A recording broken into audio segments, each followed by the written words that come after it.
Our story begins inside of the Jedi Temple Communications Center as Jedi Master Mace Windu is standing alone as the rest of the Jedi like Yoda, Mundi, and Ayla have gone back to their missions.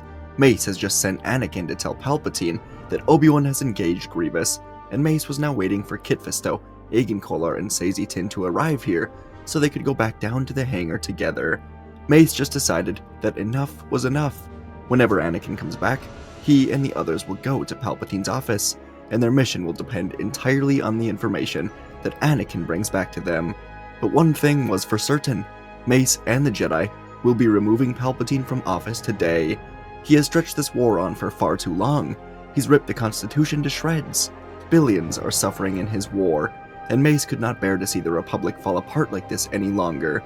How they remove him from office will be determined by what Anakin says. And as Mace stood alone in the dark room, he felt something in the Force as he thought about Anakin. He could feel him in the Force, and Mace closed his eyes, doing something that Yoda often told the Jedi to be wary of. Mace tried desperately to sense the future.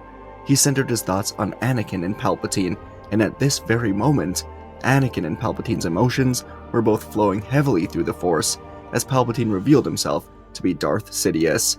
Anakin was angry, betrayed, conflicted, and he had a tinge of hope inside of him, knowing that Sidious may be able to save Padme. And Palpatine was putting all of his cards in Anakin's hands. This was his big move, after decades of planning and preparing. But as Mace thought about them, the currents of the Force surrounding all three of them finally showed Mace something. A vision. Mace Windu saw himself, deflecting heavy lightning from the Sith Lord, struggling mightily against it, but ultimately emerging victorious. Mace saw himself defeat the Dark Lord, holding his purple blade up to his face, but from the doorway, the shatter point to the entire galaxy, ran in. Anakin Skywalker, the Chosen One, the man who was always going to end up in this moment. And the next thing Mace saw would be Anakin choosing the dark side, cutting through flesh and bone, as Mace was thrown out into the darkness of Coruscant. Windu slowly opened his eyes to find Kit Fisto grabbing his shoulder, asking if he was alright. Mace looked around, remembered where he was, and he told Kit that yes, everything was more than alright. He has all the answers he needs. And Mace came up with a plan, and then he would send Fisto, Kolar, and Tin down to the hangar to wait. When Anakin arrives, tell him to come to the lower levels of the temple. Fisto nodded, and the three Jedi took off. As Mace moved through the temple, he was more focused than ever. He was refusing to let Anakin ruin everything. Mace never truly trusted this boy, and this vision only affirmed to him that he was right. And although part of Windu's mind was telling him that this was a warning of what happens if he doesn't trust Anakin, Mace wasn't going to be taking any risks. He would talk to Anakin after all of this is over. He would tell the boy why this decision had to be made. Mace would wait in the Jedi Temple prison block, pacing anxiously, a feeling he didn't often deal with, despite the vision showing him that Palpatine is a Sith Lord, and Anakin would be by his side. Mace knew Yoda's warnings. Actively trying to stop a Force vision from coming true could cause it to come true, but still, Mace believed he was strong enough. He believed he knew Anakin well enough to know that this was the only choice. And before much longer, Anakin ran down into the prison block, anxiously looking around for Windu. Mace would beckon to him, and as he looked at Anakin, he could tell that the boy was struggling with his emotions. Anakin told Mace that Palpatine is the Sith Lord they've been looking for. They need to go right now and arrest him. Mace nodded slowly, and he silently motioned for a temple guard to open one of the cells. The ray shield opened, and Mace quickly turned, using the Force to push Anakin backwards just inside of this temple cell, and the ray shield was reactivated. It all happened so fast. Anakin just stared forward in disbelief, in fear, anger, and then with a look of pure betrayal and sadness. In a matter of seconds, Anakin realized that Palpatine was right about everything. The Jedi don't trust him, and they're going to go and take over the Republic for themselves. Anakin knew he made a mistake. He should have stayed with Palpatine. He was right about it all. Anakin thought about Padme, apologizing silently, saying he's made a terrible mistake. From outside the cell, Mace told Anakin that this is nothing more than a precaution. Palpatine told Anakin the truth about his nature for a reason. It's because he expects Anakin to join him. Mace told Anakin that they simply cannot afford that risk. It's not that he doesn't trust him, it's just that this is the right move, and he knows Anakin would do the same if he were in his position. Part of Mace actually expected Anakin to understand. That was foolish. The boy was being swallowed by his emotions. Palpatine knew this, and for a long time, Mace didn't know if Anakin would answer, or even if he could answer. It were as though the young Jedi were struggling with a monster hatching from within his chest. But in the Force, Mace could feel the monster inside of Anakin. It was real, and it was a monster made of fear. Of course, Mace remembered the very day that he met young Skywalker, a boy brought here from Tatooine, a boy who lived in slavery, a boy who only ever had his mother to rely upon until he was brought to the Jedi Temple. In that moment, Mace and Yoda felt the fear residing within Anakin. Qui-Gon thought that the Jedi could turn that fear into strength and hope, and for a while, perhaps he was right. Anakin was the hero of the Clone Wars.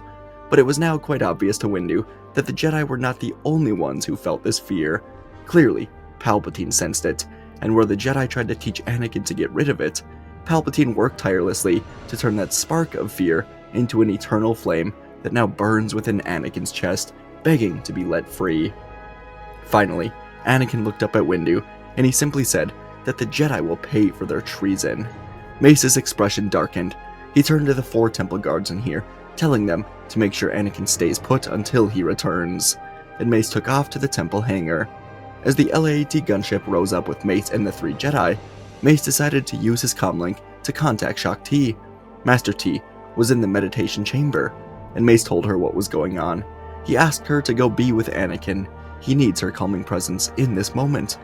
Shaak Ti said it will be done, and Mace stared out of the viewport ahead as the executive building soon came into view. He was so disappointed in Anakin. When things were good, when Anakin seemed to be living like a real Jedi, Mace sometimes saw flashes of himself in the boy. Someone with so much power that is also so young. Mace went through it as well, and he learned to essentially turn off all of his emotions to become the best Jedi he could be. But he never had a Sith Lord twisting all of his words, stoking a fire within him. And Mace promised to himself that once this is over, he will help Anakin find the balance that Qui-Gon was always sure Anakin would help to bring. The gunship would land at the executive building, and Mace put Anakin in the back of his mind. He looked to Fisto, Tin, and Kolar, and told them it's time to do what must be done to ensure that the Sith can no longer rule. And in the Jedi Temple, Shaak Ti opened her eyes, ending her meditation, and she began walking down to the temple prison block. She wasn't sure exactly what she would be doing for Anakin, but she had been in council when he was denied mastery. She was also in council before Anakin arrived, when the council decided that Anakin would be spying on Palpatine. She knew he was dealing with a lot, and she got to the final hallway before the prison areas. But suddenly, something was very off about all of this. Shaak Ti heard distant screaming, coughing, and as the doors to the prison area opened, 2 young Jedi Knights stumbled past her, crying out in pain, bleeding from the head. Shaak Ti grabbed one of them to ask what was going on, and a young boy said it was Skywalker. Horror filled Shaak Ti's body. She took off, sprinting through the hallway, and finally she reached the cells. She looked around to see a shattered pillar, cracked walls, bodies of 4 temple guards on the floor, and the cell that Anakin was supposed to be inside was in ruins. Shaak Ti tried to contact Windu, but she got no answer, so she used her comlink to reach out to the Jedi in charge of security in the temple hangar, Elyson, and she told him to watch out for Anakin. If he tries to leave the temple, then shut down the hangar. Elyson, a young male Jedi, told Master T that it will be done. Shaak Ti couldn't believe Anakin would do this. She thought someone had to have come here and freed him. She could still feel the dark side lingering in this room, and she couldn't believe that Anakin was capable of this. Shaak Ti knelt down at the destroyed temple cell, placing her hand on it, using a power she was learning to master called psychometry. With this power, she could see a force echo or memory associated with an object just by touching it. T touched the ray shield panel and closed her eyes, and then she saw it. Shortly after Mace Windu left the area, Anakin's rage exploded outward in a huge force pulse. These temple cells were designed to hold regular prisoners, and they were capable of holding most regular Jedi as well. But Anakin was far beyond a regular Jedi, especially when using the dark. Anakin's force pulse cracked the walls. The ray shield began to sputter in and out.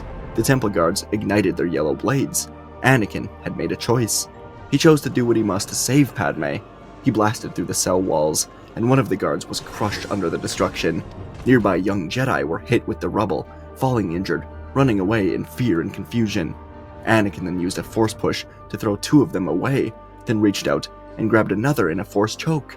The guard gasped, grasping at his neck before Anakin closed his fist and he fell dead. The other 2 guards returned, lightsabers ignited, and they swung at Anakin. One of them swung for Anakin's chest. Anakin easily ducked, stabbing his lightsaber up through the stomach of the guard. The other tried stabbing towards Anakin in that moment, but Anakin grabbed her lightsaber hilt, ripped it from her hands, and used both his lightsaber and the yellow guard one to slice the final guard in half. And Anakin took off through the opposite hall towards the hangar. Shakti broke free from the psychometry, dropping to her knees. She couldn't believe it. What could have possibly driven Anakin to this? And in the temple hangar now, Anakin entered, getting to a speeder, thinking only of Padme, knowing he must save her, only for the emergency hangar shutdown to be activated. Anakin turned to the gate controls to see Alyson and 2 other Jedi Knights standing bravely. But Anakin could sense their fear. He didn't have time for this. He began walking over to the 3 Jedi, and with every pace, he could feel their fear increasing. They didn't stand a chance. Anakin reached out, pulled the lightsabers from the belts of the 2 young Jedi on either side of Alyson, and he immediately ignited them, throwing them right for the 2 Jedi. Their heads fell to the floor, and Alyson ignited his lightsaber, sprinting at Anakin. Alyson jumped, swinging hard at Anakin. Anakin sidestepped the swing, then leapt over a cut for his knees. Alyson finished his combo by swinging for Anakin's chest, but Anakin reached a hand out, caught Alyson's saber hand, and cracked his wrist. The green saber fell to the floor. Anakin then stabbed forward. Alyson dodged the first swing, then jumped up to kick Anakin in the chest. Anakin slammed into the wall, and Alyson went in for another kick, but now Anakin was ready. He grabbed Alyson by the neck, threw him hard into the floor, then stabbed his lightsaber through Alyson's chest and the floor, and then reactivated the hangar door. Whispers of darkness were echoing in Anakin's mind as he told himself that the Jedi were evil, and what he was doing was the right thing. Anakin took off, flying as fast as he could through the Coruscant traffic that seemed to be more busy than ever. Rain was slamming his windshield in sheets, and as he finally flew by the executive building, lightning nearly slammed right into Anakin's ship. Anakin thought that the storm outside was getting worse, but quickly, he realized the lightning was coming from inside the building. Could he be too late? Anakin pulled his speeder up to the office window, slashing through it, and sprinting past the fallen bodies of Fisto, Tin, and Kolar. He emerged through the hall and into the secondary office. Finally, he made it. He allowed himself to feel some relief, but it melted away immediately as Anakin looked to the shattered window. In the corner stood Mace Windu breathing heavily, and in front of him was Darth Sidious, no longer breathing at all. There was a stab wound right through whatever was left of his heart, and his dead eyes held the look of pure horror. Mace looked at Anakin, and he told him it's over. Sidious is dead. Mace didn't know how Anakin escaped the cell. Perhaps Shakti let him out, but Anakin turned his saddened gaze from Palpatine, and it twisted into a gaze of hatred as he looked at Windu. And Windu quickly understood that Anakin was not simply let out of the cell. He could feel his power raging in this moment, and Mace pointed his purple blade at Anakin, telling him to stand down. It's over. But Mace stared down Anakin, and he could tell that the boy would not be stopping. The dark side had fully consumed him. The force around Anakin rippled with rage and heartbreak. He centered himself, then reached out with his ability to see Anakin's shatter points, the invisible fractures running through people and events, where the entire future can break or heal, depending on a single choice. To most, the force flows like a current. To Mace, it's like glass, perfect until you find the cracks. And as he looked at Anakin, the cracks would ignite like a lava river. He saw that Anakin himself is a living shatterpoint, the blueprint on which the entire galaxy seems to balance. One path was fire with the Republic collapsing, Jedi Temple burning, stars dimming under the shadow of waves of massive Star Destroyers. Another showed light returning to the galaxy. In that moment, Windu realized that killing Sidious was only half the battle. Anakin ignited his lightsaber, thinking to himself that maybe if he kills Windu and finishes Darth Sidious's mission, then he will find the power to save Padme. He sprinted towards Windu, leaping through the air, and he swung for Windu's chest. Windu's purple blade intercepted the strike, and he pushed back, swinging for Anakin. Anakin ducked, stabbed forward, and Mace pushed Anakin a step away before twisting to kick Anakin across the face. Anakin stumbled to the window ledge, the wet floor making his footing uneasy, and Windu slammed his saber hard into Anakin's, as Anakin tumbled, slipping backwards out of the sloped roof of the building. Anakin rolled away, then stabbed his lightsaber into the roof to catch himself, and he looked back up to the window. Mace looked down to see Anakin, face and robes becoming soaked from the rain, and Anakin slowly began marching back up. So, Mace flipped out, sliding down the roof, quickly colliding his saber with Anakin's as they both grounded themselves, catching their breaths. Mace told Anakin to stop this madness. The Sith are dead. The war can end. The Jedi can finally bring peace to the galaxy. Anakin spun his blade around in the night rain, water hitting the plasma, turning to steam, and he told Windu that Palpatine warned him that the Jedi are trying to take over, but he was too blinded by their brainwashing to see the truth until it was too late. But he will correct that error, and Anakin threw his saber at Windu. It spun through the air. Windu knocked it away, only for Anakin to fly in and kick Windu hard to the metal ground.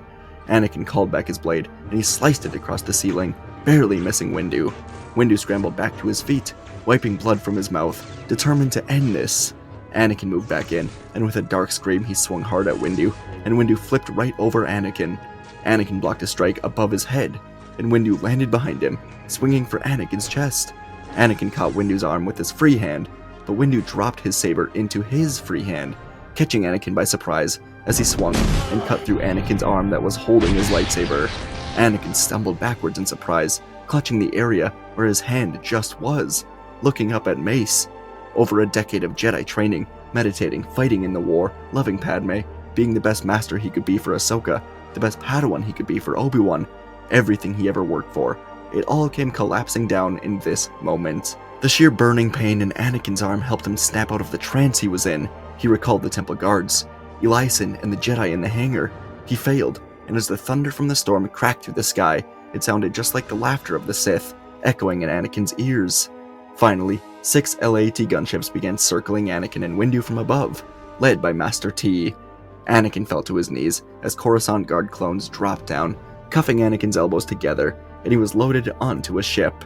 Mace Windu watched the ships fly off, and he prepared himself to tell the entire Republic about why he just killed the Chancellor. Many hours later, Anakin was inside of a top-security Republic prison, levels below the regular prison, and he would not be breaking out of this one. He was charged with the killing of 7 Jedi, and when Windu presented the Senate with proof that Palpatine was working with Dooku and the Separatists, Anakin was charged with treason for siding with him. He was alone in this dark cell, as a surgery droid was giving him another robotic arm, so now he had 0 real arms. And as Anakin sat here with his head in his hands, he heard the main doors open, as many footsteps began walking his way.